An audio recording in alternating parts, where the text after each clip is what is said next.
What in the heck is Sonic Underground? Took me forever to find out it existed, and even then I had no idea what it was supposed to be. On the outside, it looks like every Sonic Deviant artist's dreams come true. A show with Sonic original characters with varying colors and blood relative backstories, huh? I can hear the very essence of fanfic growing as I speak.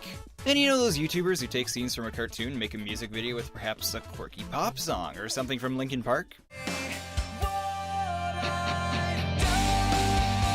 Don't worry, Sonic Underground loves you all. Yes, on the outside, this show is basically just Sonic Fans, the movie.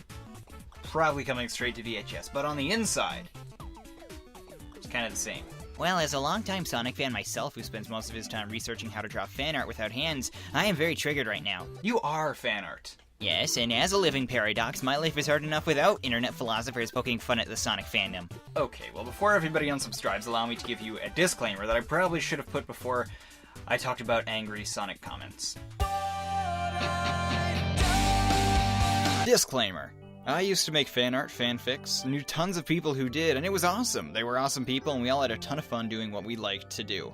Don't judge anyone for how they express their creativity. The Sonic fandom is not a black and white topic, and there is good and bad, and this, to every topic. And may the Sonic series rise once more. Amen. Sonic Underground is the third Sonic cartoon installment following Sonic SatAM and The Adventures of Sonic the Hedgehog. This show was launched in the US in 1999. From what I can gather, it was supposed that Sega requested it to be made to attract a younger audience as they launched Sonic Adventure. Personally, I think that's why most people don't even know this show exists. In an attempt to appeal to kids, this show had a lot more corny aspects, like moralistic songs and a nice dose of comic relief. Hooray. Now thankfully this one did have standards, unlike The Adventures of Sonic the Hedgehog, whose only standard was featuring something fetishy. Hooray again! Now this show was in many ways a sequel to Sonic SatAM, which, sadly, although it was cancelled, has been universally praised by critics and myself alike. You can check out my thoughts on it in the video in the description. Now to be clear, Underground wasn't a sequel, it was more of a spin-off, I guess? It had the same universe and dark atmosphere as SatAM, but with a different plot and cast that we'll dive into soon. Now, on one hand, I like that they kept the post-apocalyptic tone and edgy feel. At the same time, it mixed with so many new aspects. For instance, Jim Cummings as Dr. Robotnik in SatAM was a massive enjoyment. Perhaps they'll find my little surprise. It may surprise those of you who watch Sonic Boom in today's media, but there was a time when Eggman wasn't Sonic's best friend. Did you know they used to be enemies? Dare I say. Anyways, Cummings is gone, and so are most of the great characters from SatAM. Sally, Tails, Antoine, and Snively are all gone. Goodbye. But hey, we got good old Sonic, at least. 3 of them, in fact. Now don't freak out just yet, you have to admit that the show's main 3 characters feel eerily similar to Sonic, especially since one of the 3 main characters is Sonic. Peter, write better scripts. I mean, scripts? Again, write better scripts. So this is Sonia and Manic. In Underground, they're Sonic's long-lost brother and sister. See how I got the whole fanfic vibe? Anyway, they look like Sonic, but DIC Entertainment, which I'm not going to try to pronounce for the sake of the comment sections, just can't get enough Janelle White, can they? He voiced Sonic in the first show, and the second show, and now the third. Oh, but not just Sonic, though. He even voiced Manic and flipping Sonia! Frankly, I don't think either of you are up to the royal job. Yes, this, at the time, mid-20-year-old man is also a beautiful feminine princess. Just look at it. I was talking about the actor, not the character. Back when I first saw this show for the first time on TV, I remember literally laughing out loud when I heard her speak. Not because it sounded terrible, no, I actually don't mind her voice, I guess. I'm sure a lot of people disagree. But just the pure hilariosity when it dawned on me when it was just Janelle up to his old tricks again. Oh, and for those of you who have no idea who this guy is and probably don't care at all, he was on Dancing with the Stars. I'm sure you care less now. Don't mistake him for Alfonso Ribeiro, who is also in Dancing with the Stars and is the current host of AFV. Although, in all honesty, I'd probably watch AFV more if Janelle was hosting it. Also, I'm sorry if I've been saying Janelle wrong, or if it's Janelle, or something. Did we go off topic? I'll save this rant for the What's Up with Dancing with the Stars video. Don't worry, it's been in production for years. But they just keep making new seasons of that show. It goes on and on. How am I supposed to finish a video? They don't stop coming, and they don't stop coming, and they don't stop coming, and they don't stop coming, and they don't stop coming, and they don't stop coming, and they don't stop coming, and they don't stop coming. So Underground, yeah, it's kinda odd for a lot of reasons, but hey, a show isn't judged by oddities alone, but by the presentation and design, and the sheer amount of sucking that it does or does not do. But hey, you don't have to take my word for it. Let's take a look and you can judge for yourself. I see What was that? Like, I've seen this theme song before, but was that like some kind of frog elephant? Yep. A frog-elephant. There's Eggman, he's really excited. He's like, yes, music. I love Sonic Underground. It warms the cockles of my heart. And became slaves. One guy looks... He's like, what am here? He looks very happy. Someday you will reunite with your children to become the Council of Four. I am the great Pigapus of futuristic tellings. I like to swing my arms around when I say stuff. For the prophecy to be fulfilled, I had to give up my babies. Why? And also sit here rubbing their eyes over and over. Why would you give them to this thing? Come down Yeah. from there instantly. Okay. I can't get over her voice. It's gonna be alright, Jenny. Okay, that could have been done a little better. Whoa, come on, boy. Jelly and jam time. Jelly and jam, and don't forget the peanut brittle and the wheat bread. It'll be so much fun. You know what time it is. Set the alarm every day for PB&J lunchtime. Look at the telescope, gotta find the PBJ, push the PBJ button, open the PBJ door. Oh, gotta go fast. He wakes up to someone and Ah, it's the Pigapus.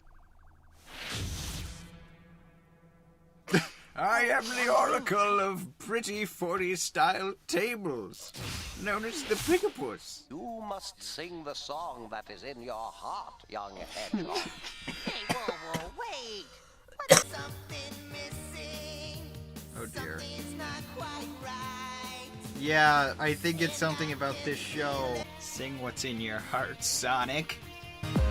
When you go to sleep at night, when you wake up in the morning, when you walk the halls. Seriously, what is with like the stinking Ghostbusters Slimers down there? Is that like the fourth brother? It's just some kind of abomination. They didn't want to put him in any episodes. It's a drawing from a 4-year-old. What in the world are they looking up animals' butts for? Oh, dude! Comic Sans! Dude! So, if you didn't pick up on it, let's look at the premise of this show. As seen in the extremely catchy theme song, Sonic and his siblings are born and separated to fulfill a prophecy because, much like any other stories of prophecies like Star Wars, siblings must be both long and lost to be heroes. And Sonic fan characters. Okay, I'll stop with that. They have to find their mother and stop Robotnik and stuff like that. Now, most of the series revolves around this story, and it can get actually pretty intriguing, but it's also hidden in the guise of a 90s pandering musical with more quirk than Saddam, which can get a bit annoying. As seen, the crew uses musical instruments as weapons made from these medallions in pure 90s adrenaline. That's actually a cool idea, and before the days of Sonic OCs, the plot and new characters were pretty cool too. Honestly, I hate when people say that something might have been good in the past, but isn't as good anymore because of the changes in times, but this kind of applies here. Like a lot. If you go into the show for the first time today, you'll probably get pretty distracted by just how much it reminds you of 90% of DeviantArt. And since it's not the 90s anymore, the usage of rock music as a weapon is kind of cheesy. And it kinda always was. That being said, as long as you don't care about those things, this show does have an interesting continuing story, and changes plenty as the series goes on. Oh yeah! Oh! This is a good theme song anyway. Yeah. It's catchy anyway. I like Saddam better, but this is at least pretty cool. She's pretty.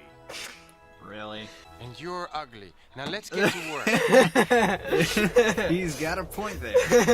Priority 1 hedgehogs. That guy clearly didn't care. Alright, we're gonna record some voiceovers for the robot here. Hey, why don't you say priority 1 hedgehog?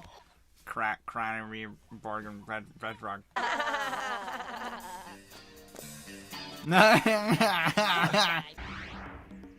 Okay, well, hello there, Mr. Thing that should put more clothes on. Otherwise, you get really dirty. That face. Why does it have a picture of the map revolving around the map? Good question. You go onto Google Maps, you look at the map, and the map is spinning while there's a map spinning around the map so that you can see it twice. He's going to get us! He's gonna get you. Oh no. Just like that one time when Eggman got Amy in Sonic Riders. Don't come any closer, Sonic. I have Amy. Oh yeah? What are you gonna do? I have Amy. So? No, I don't think you get it. I have Amy. I have her. Darn, well, you got me there. Hi, guy. You guys suck. Your medallions, they are a source of great power. It's Yoda. Just like the night we met at the club. You can use that in so many situations. The night we met at the club. I never thought I'd hear a Sonic character say that. Your first test begins now. Learn to be a Jedi, you will. Fight Puma from The Lion King, you will. Hey, I know this lock. I know this lock. We met in high school. We met at the club. Okay, this is a little bit too cheesy for my taste. Yeah, I could go without the songs. That'd probably make the show quite a bit better. And the amount of time that they take to play the songs. No, there's just one in every episode. Oh, yeah. This music in the Comic Sans, man. I tell you. Honestly, this show is easy to make fun of for things like Sonia's voice, the name Sonia, a pigapus. But when it's all said and done, this cartoon did plenty of things right as well. That's not to say it doesn't have a good mix of the Adventures of Sonic the Hedgehog mixed in, because it does have that slight stench to it. One example is this episode, Sonic Tonic. In this genius plot thriller, Robotnik, who is a lot more like the Adventures of Sonic the Hedgehog Robotnik, who likes to cry a lot, You should see it make French fries.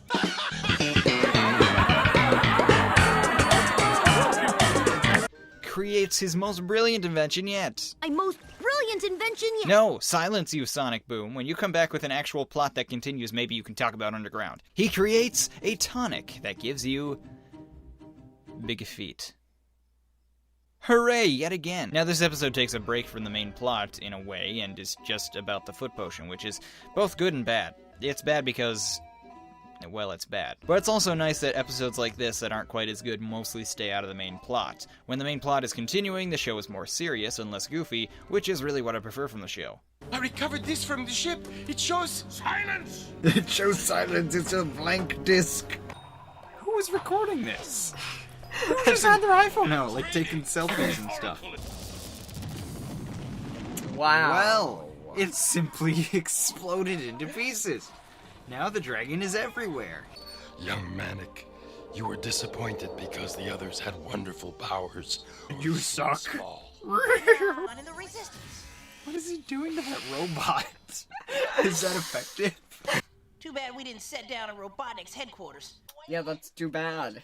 Yeah, also too bad you didn't come across like $1 billion. Buy yourself a nice house, buy your mom a house, buy a Lamborghini. It sure is too bad, isn't it? Well, you may go now, Bartleby. What's his name? Bumblebee? Bottleby. Bartleby? Good luck, hedgehogs. I'll just live up here on top of this building and die one day. And without him, the resistance will fall. He's just dancing with his books. We're all in this together. All of this. It's just High School Musical. 'Cause we're all in this together. Oh, baby, a triple. For the quad feed. We're all in this together. Overall, for as long as I've had this channel, as long as I've actually had people care enough to ask me to make certain videos, this has been the most requested piece of media for me to make a video on, as far as I can remember. And I would love to be able to give you a climactic ending to this video, some kind of amazing opinion that's going to change the way that everybody sees this show, but it's just kind of eh. It really isn't the continuation of Sadam that most people wanted after it got cancelled. The animation was cheaper, it was aimed towards a younger audience, and that really shows. It's cheesy, sometimes doesn't take itself seriously, and it can feel more like that one older Sonic show that I'm sick of mentioning, because it takes a long time to spell the name The Adventures of Sonic the Hedgehog in the script. But despite all that, this show has a lot more well-done aspects than people really give it credit for.